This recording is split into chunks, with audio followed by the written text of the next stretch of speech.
Adam mengonfirmasikan kepada Allah dengan bertanya, menyampaikan. Qala, Rabb, alam takhluqni biyadik? Ya, Adam mengatakan, ya Allah, bukankah engkau yang mencipta aku dengan tanganmu, dengan kuasamu? Qala, bala. Kan? Kemudian Allah menjawab, ya. Qala, Adam kemudian mengonfirmasi lagi, bertanya lagi, Rabb, alam tanfakh fiyya min rohik? Ya Allah, bukankah rohku juga berasal darimu? Engkau yang meniupkannya sehingga aku menjadi hamba, ya kan, yang berkehidupan. Qala, Allah menjawab, bala, ya tentu saja Adam. Ya. Qala, Adam kemudian berkata lagi, Rabb, alam tuskinni jannatak? Ya Allah, bukankah engkau yang menempatkan aku dalam surgamu? Kan? Kemudian qala, Allah Subhanahu wa taala menjawab, bala, ya tentu saja. Ya, qala, kemudian Adam mengonfirmasi kembali, bertanya lagi, Rabb, ya Allah, alam tasbiq rahmatuk ghadabak? Ya Allah, bukankah rahmatmu senantiasa mendahului amarahmu? Masya Allah. Qala, Allah menjawab, bala, ya tentu saja. Qala, maka disinilah Adam mulai menyampaikan substansi permohonannya. Ini penting sekali untuk kita mendapatkan satu rasa tertinggi yang menuntun kita bagaimana cara memohon kepada Allah.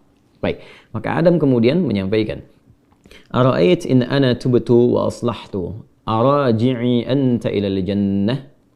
Allahu Akbar. Ya Allah, bagaimanakah putusanmu? Ya kan? Jika sungguh aku sekarang ingin memperbaiki diri, bertobat. In ana tubtu, jika aku benar-benar ingin bertobat, memperbaiki diri, kembali pada jalan kebaikan. Kemudian wa aslahtu. Lalu setelah aku bertobat itu aku menata sisa hidupku untuk memperbaiki diri sehingga lebih baik daripada hari-hari sebelumnya, kegiatan sebelumnya, aktivitas dan perilaku sebelumnya. Arji'i anta ilal jannah, apakah engkau pun akan mengembalikan aku ke surga? Baik. Qala, Allah menjawab, na'am. Ya, tentu saja, kata Allah. Lalu kemudian di sini qala fahuwa qauluhu fatalaqa Adamu min rabbih kalimat. Maka inilah esensi dari firman Allah Subhanahu wa taala di ayat ke-37 di surah kedua Al-Baqarah. Apa yang ingin disampaikan oleh Ibnu Abbas radhiyallahu taala anhuma di riwayat ini? Nah, di riwayat ini ada dua poin yang sangat penting teman-teman sekalian, yang penting sekali untuk kita garis bawahi dan menjadi pedoman bagaimana cara kita bertobat dan memperbaiki diri. Ya, yang pertama, ada kesan yang tertangkap bahwa ketika Allah menurunkan ayat-ayat taubat, bukan sekedar pedoman yang isinya membimbing kita untuk menyesali, kemudian memperbaiki dan menata kehidupan lebih baik daripada sebelumnya. Tapi di situ juga tertanam nilai-nilai kesungguhan dan keikhlasan yang betul-betul kita mengharapkan karunia dan bimbingan Allah yang menyertai taubat kita itu. Jadi bukan sekedar, ya aku menyesal, ya Allah, aku menyesali perbuatan yang kurang baik, aku ingin memperbaiki diri, aku ingin menata lebih baik lagi. Bukan sekedar kalimat itu yang disampaikan, itu baik. Tapi lebih daripada itu, kalau kita ingin mendapatkan penerimaan terbaik di sisi Allah, kemudian tobat kita betul-betul diterima oleh Allah, yang dengan itu menanamkan ketenangan, kedamaian, dan bimbingan untuk memperbaiki diri, maka dalam memohon taubat itu sertakanlah permohonan rahmat Allah yang mengiringi taubat yang kita mohonkan kepadanya. Bisa dipahami ya? Baik ya? Ya, rasakan keinginan untuk memohon rahmat Allah. Ini diantara isyarat kalimat-kalimat tadi. Ya, sesungguhnya Adam tidak perlu mengkonfirmasi tentang pertanyaan-pertanyaan, ya Allah, bukankah engkau yang menciptakan aku? Ya Allah, bukankah engkau yang meniupkan rohmu juga kepadaku sehingga aku hidup saat ini? Bukankah engkau yang menempatkan aku di surga? Gitu kan? Dan sebagainya. Nah, kalimat-kalimat itu akan sering kita dapati begitu kita melihat ayat-ayat dalam Al-Quran tentang permohonan doa, baik itu terkait dengan doa biasa, apalagi terkait dengan permohonan taubat. Kalau kita tarik ke kalimat-kalimat taubat, misalnya yang dimohonkan Nabi Isa alaihissalam untuk umatnya, ya ketika Allah menetapkan ini hukum, bagi yang melanggar akan dihukum begini, ya kemudian bagi yang taubat dia akan diberikan anugerah seperti ini, ya maka Nabi Isa alaihissalam terekam sempurna dalam Al-Quran menyampaikan, ya Allah, ya jika pun mereka ini berbuat salah, maka mereka ini hamba-Mu. Ya, fa innahum ibaduk, mereka hamba-Mu ya Allah. Tapi Engkau jika mengampuni mereka, gitu kan, maka sungguh Engkaulah pemilik rahmat yang sempurna. Engkaulah pemilik kasih dan sayang yang sempurna. Jadi sentuhan-sentuhan itu yang menyertakan rahmat Allah dalam permohonan kita, itu yang lebih cepat mengguncang arsy dan memberikan kemudian pendampingan langsung dengan rahmat Allah itu pada taubat kita yang menjadikan taubat itu semakin sungguh-sungguh. Ini kunci utama. Jadi kalau saya panjang lebar menyampaikan, simpelnya begini. Kalau tobat jangan nanggung. Gitu. Ya, kalau tobat jangan nanggung. Supaya tobatnya betul, tidak tobat kejadian lagi, tobat kejadian lagi. Maka caranya, ini kata Ibnu Abbas, sertakan rahmat Allah di dalamnya. Supaya rahmat Allah itu mengiringi kesungguhan taubat kita, penyesalannya tertanam dalam jiwa, setelah itu kita merasakan perubahan. Itu poinnya. Jadi kalau ingin cepat taubatnya diterima oleh Allah, rasakan rahmat Allah hadir di dalamnya, lalu tanamkan pada diri kita. Ya kan? Ya, dihidayatkan Allah yang menciptakan engkau. Allah memberikan jalan kepadamu, Allah memberikan nafas kepadamu, Allah memberikan waktu. Setelah kamu akan berpulang. Kalau bukan karena rahmat Allah, bagaimana engkau berhadapan dengan Allah saat dihisab? Ya kan?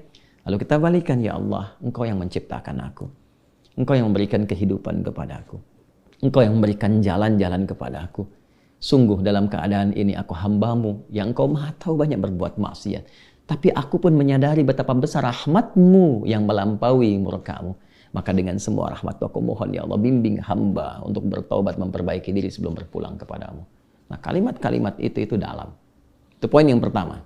Ya? Jadi singkatnya itu, jika ingin bertobat, jangan nanggung, sertakan rahmat Allah di dalamnya sehingga membuat kita lebih serius dan lebih kemudian merasa ya dalam jiwa kita untuk kembali kepada Allah. Yang kedua, ada poin anugerah.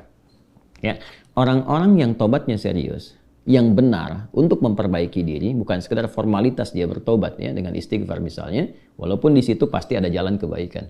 Nah, orang-orang kembali yang berusaha dengan serius tobat, dia memperbaiki diri, maka di situ mendapat jaminan dari Allah Subhanahu wa taala. Lewat dialog ini, Allah bukan hanya akan membimbing ia untuk memperbaiki dirinya lebih baik dari sebelumnya, lebih tenang, lebih damai, lebih nyaman.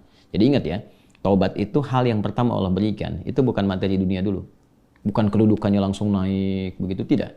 Ya, bukan materi bertambah langsung kaya, bukan ilmu langsung banyak, tidak. Yang diberikan kelapangan dulu. Ketenangan, kelapangan, kedamaian, dibersihkan yang kotor-kotornya, baru datang melimpah. Ya, baru datang melimpah. Anugerah-anugerah sesuai dengan pilihan hidup kita untuk beribadah dan sebagai bekal kembali kepada Allah.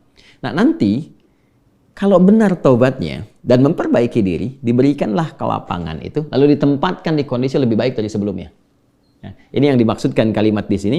Ya, ara'aitin ana tubtu wa aslahtu arajin anta ilal jannah. Ya Allah, jika memang aku betul-betul bertobat, betul-betul memperbaiki diri, menata jalan hidup, apakah engkau akan mengembalikan aku ke surga? Ya, maka apa yang dijawab oleh Allah? Ya, na'am, ya tentu saja, kamu akan dikembalikan. Tapi perhatikan cara Allah mengembalikannya. Ditempatkan di surga yang lebih baik dari surga pendahuluan sebagai tempat belajar sebelum turun ke bumi. Silakan perhatikan. Bukankah di surga saat Adam belum turun ke bumi, hanya untuk berlatih materi sebelum turun, ya apa yang harus kerjakan, harus tinggalkan. Bukankah di dalamnya ada ujian? Ya kan? Silahkan makan minum tapi jangan dekati yang ini, jauhi ini, lakukan ini, ya kan? Perintah dan larangan. Tapi surga yang akan ditempati saat kita kembali kepada Allah. Bagaimana wujudnya? Bagaimana sifatnya? Allahu Akbar, jannatun na'im, semuanya kenikmatan. Nggak ada larangan lagi, nggak ada perintah lagi, semua tinggal nikmat saja. Berbeda dengan sifat yang pertama. Ya, artinya apa? Di sini diberikan kesan kepada kita, orang-orang yang bisa memperbaiki dirinya, selain hidupnya lebih damai, lebih tenang, lebih nikmat dibandingkan saat ia larut dalam maksiat. Anda punya harta, ya dihasilkan dari harta yang haram, yang riba, yang korupsi, yang menipu dan sebagainya. Lalu sadar, ya dari judi dan macam-macam, sadar tuh. Lalu ditaubati tuh. Begitu tobatnya benar dan memperbaiki diri, awal-awal itu nggak mudah karena harus melepaskan kebiasaan. Melepaskan gaya. Gaya kan bandingannya dengan tekanan kan. F berbanding lurus dengan P kan. Ya, gaya berbanding lurus dengan tekanan kan. Artinya semakin gaya, banyak gaya semakin tertekan kan. Ya. Nah, ketika itu dilepaskan, tekanan kan tinggi juga. Ya, tapi apa yang terjadi? Balasannya ketenangan setelah itu. Kedamaian. Setelah tenang, damai dibalik sama Allah tuh. Dibalik, diperbaiki hidupnya. Lebih enak lagi, lebih menikmati kehidupan, lebih berkah, lebih tenang, gak dikejar apa-apa. Yang paling menarik, pulangnya pun disambut. Allah perintahkan pada malaikat sambut dia. Dari mulai sakaratul mautnya. Langsung disambut dengan kalimat-kalimat ketenangan. Ya ayyatuhan nafsul mutmainnah. Hei jiwa yang tenang. Irji'i ila rabbika radiyatan mardiyah. Cepat balik kepada Rabbmu. Ya kan? Kembali kepada Tuhanmu. Dengan keadaan yang nyaman. Aku ridha dengan amalmu, engkau pun ridha dengan pemberianku.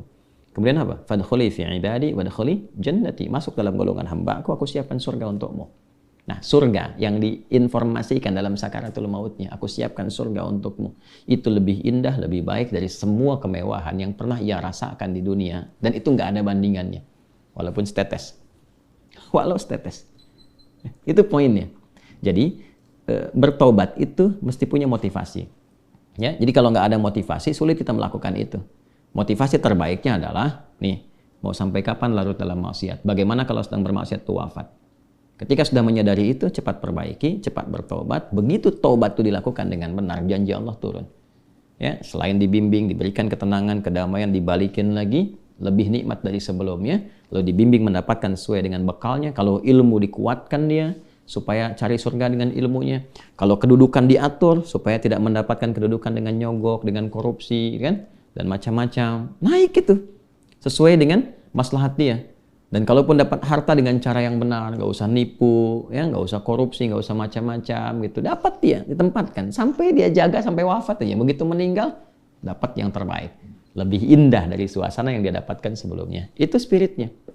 Ya, itu yang tadi saya katakan, menjadikan Allah sangat mencintai orang yang selalu berusaha menata dirinya lebih baik. Bertobat terus, tobat lisan, tobat pandangan, tobat pendengaran, sampai tobat kaki. Sampai dia merasakan perubahan dari semua organ tubuhnya. Tobat mata, dia berlatih. Jangan dikira kalau tobat itu, fungsi mata itu akan selesai dengan memandang saja. Tidak. Tantangannya ada. Nah, nanti keberhasilan tobatnya itu diukur dengan ketika memandang yang tidak diinginkan oleh imannya, dia bisa elakkan pandangan. Itulah ghadul basar. Ya, telinga juga begitu. Kalau sudah nanti cukup bagus, terlatih dengan tobatnya, dia akan hanya gunakan refleks pendengaran untuk yang baik saja. Sampai ke ujung kaki. Demikian. Nah, itu kalau sudah ada ciri seperti itu, sikapnya berubah, ini tanda pertama bahwa tobatnya diterima oleh Allah Subhanahu wa Ta'ala.